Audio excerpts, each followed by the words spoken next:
महाराष्ट्र में एमबीए का घोषणा पत्र जारी, युवाओं के लिए युवा आयोग बनाने का वादा, किसानों का 3 लाख तक का कर्ज होगा माफ। किश्तवाड़ में सुरक्षा बलों और आतंकियों में मुठभेड़, सुरक्षा बलों ने आतंकियों का किया घेराव, 3 पैराट्रूपर्स हुए घायल। देवेंद्र फडणवीस को लेकर ओवैसी का बयान, कहा सीएम नहीं बनने वाले हैं फडणवीस, बोले शिंदे और फडणवीस के बीच चल रहा है 12 का आंकड़ा। डीवाई चंद्रचूड़ का बतौर सीजीआई आखिरी फैसला हुआ अपलोड, बुलडोजर एक्शन पर योगी सरकार को दिया झटका, बोले कानून के राज में बुलडोजर न्याय स्वीकार्य नहीं।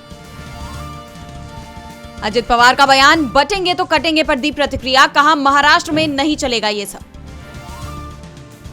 लाडली बहन योजना के लाभार्थियों को बीजेपी सांसद धनंजय महादिक की चेतावनी, एमवीए की रैलियों में दिखने पर दी ठीक कर देने की चेतावनी, विपक्ष ने चुनाव आयोग से की कार्रवाई की मांग।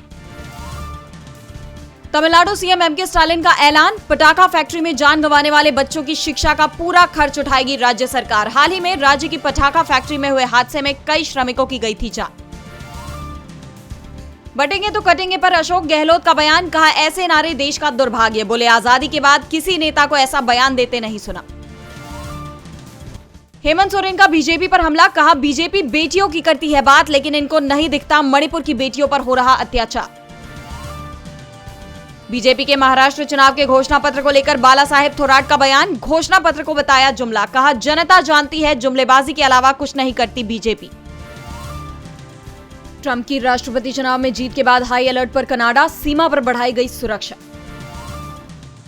ट्रंप प्रशासन में पूर्व विदेश मंत्री माइक पॉम्पियो को जगह नहीं, निकी हेली भी शामिल नहीं, ट्रंप के खिलाफ प्राइमरी चुनाव लड़ी थी।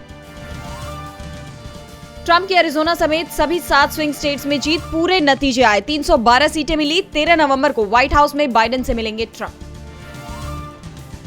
लेबनान में इजरायली हमले जारी, बच्चों सहित 40 लोगों की गई जान। बांग्लादेश में एक बार फिर सियासी पारा हाई, पूर्व पीएम शेख हसीना के सैकड़ों समर्थक अरेस्ट, यूनुस सरकार ने सड़क पर उतारी आर्मी। एलन मस्क की कुल संपत्ति में बड़ा इजाफा, 3 साल में पहली बार $300 बिलियन के पार। वैश्विक बाजार में खाद्य तेलों की कीमत बढ़ने से महंगी हुई थाली, यूएन खाद्य एवं कृषि संगठन की रिपोर्ट। भारत के खिलाफ पहले टेस्ट के लिए ऑस्ट्रेलियाई टीम का ऐलान, पैट कमिंस करेंगे कप्तानी। 22 नवंबर से पर्थ में खेली जाएगी 5 मैचों की टेस्ट सीरीज। सिकंदर के सेट पर सलमान खान की बढ़ा दी गई सुरक्षा, बिश्नोई गैंग की धमकी के बाद लिया एक्शन। अरबाज की पत्नी शूरा खान ने दी बेटे अरहान को जन्मदिन की बधाई, साझा की तस्वीर।